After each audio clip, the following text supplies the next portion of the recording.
Hello everyone. आज हम पढ़ेंगे टीचिंग एप्टीट्यूड का यूनिट। ठीक है, यूनिट 6 पढ़ेंगे और यूनिट 6 का टॉपिक है assessment. What is assessment? Assessment is the process of measuring student learning performance skills and progress. It helps teacher understand how well learners have understood the content. यानी assessment का मतलब student की learning को major करना। और किस तरीके से मेजर करना? उनका अंडरस्टैंडिंग और प्रोग्रेस और परफॉर्मेंस वगैरह को क्या करता है, ये चेक करना। ठीक है, यानी जो असेसमेंट है, असेसमेंट से टीचर को पता चल जाता है कि स्टूडेंट को कितना समझ में आया, कितना नहीं। ठीक है, बात करते हैं इसके purpose of assessment. To evaluate learning outcomes, यानी जो लर्निंग को आउटकम्स को क्या करता है, चेक करता है। ठीक है, अब बात करते हैं to identify strength and weakness, यानी स्टूडेंट की ये स्ट्रेंथ और वीकनेस को क्या करता है, ये आइडेंटिफाई करता है। ठीक है, टू गाइड फ्यूचर टीचिंग, ये टीचिंग को क्या करता है, ये इम्प्रूव करता है। ठीक है, ये टीचिंग को इम्प्रूव करता है। टू मोटिवेट स्टूडेंट्स, यानी क्या करता है, स्टूडेंट को मोटिवेट करता है। ठीक है, to improve overall learning, better learning को क्या करता है, ये इंश्योर करता है। बहुत इजी इजी पॉइंट्स हैं ये। ठीक है, अब बात करते हैं टाइप्स ऑफ असेसमेंट। असेसमेंट के टाइप्स के बारे में बात करते हैं। First one is formative assessment. Wait, formative assessment, इसके बारे में जानेंगे। Continuous assessment done during teaching.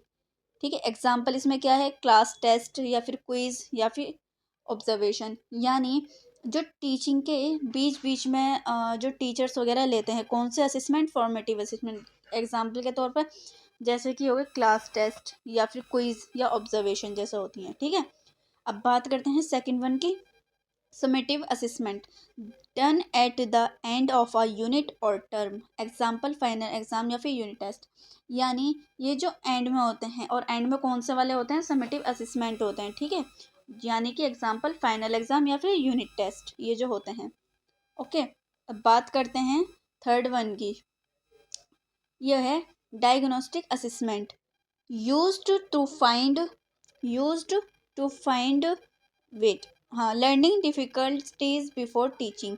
यानी इसका बात करें एग्जाम्पल की, या प्री टेस्ट, ये एक ऐसी चीज़ होती है। डायग्नोस्टिक असेसमेंट वो होता है जो टीचिंग को स्टार्ट होने से पहले लिया जाता है। ठीक है, यानी इसके जो इसका मेन पर्पस होता है, मेन पर्पस होता है कि इसमें स्टूडेंट की प्रॉब्लम या फिर वीकनेस या फिर लर्निंग गैप को पहले ही क्या करना, आइडेंटिफाई करना।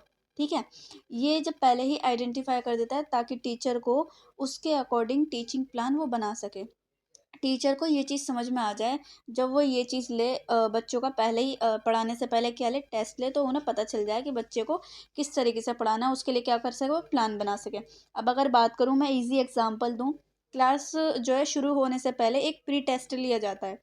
ठीक है, जिससे टीचर को क्या पता चलता है कि स्टूडेंट को किस टॉपिक में प्रॉब्लम आ रही है। ठीक है, फिर टीचर क्या करता है, फिर टीचर सेम टॉपिक को उसके लेवल के हिसाब से क्या करता है, समझाता है। अगर मैं बात करूं इन शॉर्ट में, पहले सबसे पहले प्रॉब्लम को पकड़ो, फिर सही तरीके से पढ़ाते जाओ।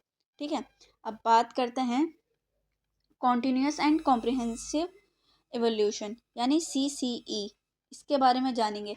CCE का मतलब होता है लगातार, कॉन्टिन्यूस और पूरा। ठीक है, बात करते हैं कॉम्प्रिहेंसिव असेसमेंट की। ये सिर्फ एकेडमीज पढ़ाई को ही नहीं, बल्कि को सर्कुलर एक्टिविटीज़ को भी, जैसे कि बिहेवियर हो गया, या हमारा कॉन्फिडेंस हो गया, जैसे कि क्रिएटिविटी हो गई, और पार्टिसिपेट हो गया, बच्चे का कितना करा, और टीम वर्क, ये कम्युनिकेशन। तो ये जो बहुत सारी चीज़ें होती हैं, कैसी होती हैं, बहुत सारी चीज़ें होती हैं, हमारी सर्कुलर एक्टिविटीज़ में आती है। तो इन सबको क्या करता है, ये करता है जज इन सबको। ठीक है, बात करते हैं ये इसकी, अगर मैं एग्जांपल की बात करूँ तो जैसे कि मैंने बताया, क्या करना है, स्टूडेंट की क्लास में पार्टिसिपेट, क्यों, कितना पार्टिसिपेट करा, या डिसिप्लिन, या फिर असाइनमेंट वगैरह, एक्टिविटीज़ हो गई, प्रोजेक्ट्स हो गए, बिहेवियर हो गए, तो स्पोर्ट्स या कल्चर परफॉर्मेंस। तो ये क्या करता है, ये बच्चे को एक ही एंगल से नहीं देखता, ये बच्चे को सारी एक्टिविटीज़ में देखता है, ये हर एंगल से बच्चों को देखता है, खाली ये पढ़ाई में ही मार्क्स के लिए नहीं है। ठीक है, ये बच्चे की सारी परफॉर्मेंस चेक करता है, जितनी भी मैंने परफॉर्मेंस बताई है। ठीक है, अब बात करते हैं, वेट, टूल्स ऑफ असेसमेंट। ठीक है, टूल्स ऑफ असेसमेंट क्या है? ये बहुत इजी है, इसमें कुछ भी नहीं है। टेस्ट, असाइनमेंट, प्रोजेक्ट वगैरह ये सारे क्या हैं? ये इसके टूल्स हैं। टेस्ट हो गया, असाइनमेंट हो गया, प्रोजेक्ट्स हो गया, ओरल एग्जाम हो गया, ऑब्जर्वेशन हो गया, ठीक है, चेकलिस्ट हो गई, और रेटिंग स्केल हो गया। ठीक है, इसमें कुछ खास नहीं है। बात करते हैं करेक्टरिस्टिक्स ऑफ गुड असेसमेंट, क्या आएगा इसमें? बात करते हैं वैलिडिटी की। वैलिडिटी का मतलब है, वैलिड यानी सही चीज़ों को वो मेजर करना। अगर मैं एक सब्जेक्ट लेती हूँ, मैंने लिया मैथ, ठीक है, मैथ टेस्ट को सिर्फ मैथ के स्किल से ही चेक करें, लैंग्वेज से नहीं। अगर बच्चे ने मैथ टेस्ट किया तो उसको क्या करें, उसके सिर्फ मैथ सब्जेक्ट में ही देखें कि उसने क्या करा, उसका मतलब लैंग्वेज ना देखें या उसका कोई और स्किल्स ना देखें। बात करूँ अगर मैं इन शॉर्ट में समझाना चाहूँ, जो इसका टेस्ट है वही मेजर होना चाहिए, नॉट अदर स्किल्स, ठीक है, या लैंग्वेज वगैरह। अब बात करते हैं रिलायबिलिटी की।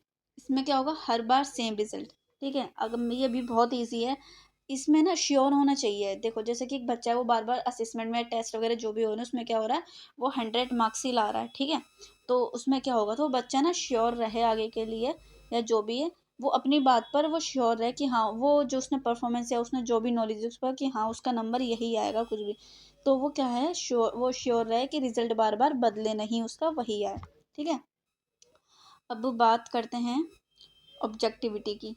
तो इसमें होता है बेस फ्री, यानी इसमें पर्सनल ओपिनियन नहीं, सिर्फ परफॉर्मेंस देखी जाती है, ठीक है, बच्चे की, कि बच्चे ने क्या करा है। अब बात करते हैं प्रैक्टिसबिलिटी। ठीक है, यानी ये प्रैक्टिकल वगैरह होते हैं, तो उसके लिए, यानी जो प्रैक्टिकल होते हैं वो आसानी से क्या कर सकते हैं, कंडक्ट कर सकते हैं, ठीक है, वो आसानी से कंडक्ट हो सकते हैं। ठीक है, ना वो ज़्यादा कॉस्टली होते हैं, ना ही क्या होता है वो, ना मुश्किल, ना ज़्यादा मुश्किल होते हैं, ठीक है, वो नॉर्मल होते हैं, वो आसानी से क्या हो सकते हैं, कंडक्ट वगैरह हो सकते हैं। बात करते हैं फेयरनेस की, क्या है ये फेयरनेस में, ये है कि सबको क्या मिलना चाहिए, इक्वल, सबको इक्वल चांस मिलना चाहिए, ठीक है, इक्वल चांस मिलना चाहिए, या फिर या फिर इक्वल अपॉर्चुनिटी मिलनी चाहिए, ठीक है, तो इसमें यही है और कुछ नहीं है। असेसमेंट आप समझ ही गए होंगे, बहुत इजी है, इसमें कुछ भी नहीं है इतना। ठीक है, ये रहा, अब ये यहाँ से पीडीएफ है, आप यहाँ से स्क्रीनशॉट ले सकते हैं। दिस यहाँ से स्टार्ट है, ये बहुत इजी है। बाकी अगर आपको कुछ भी क्वेरी हो इसमें, आप मुझे कमेंट बॉक्स में बता सकते हैं, ठीक है, यहाँ से आप स्क्रीनशॉट ले सकते हैं।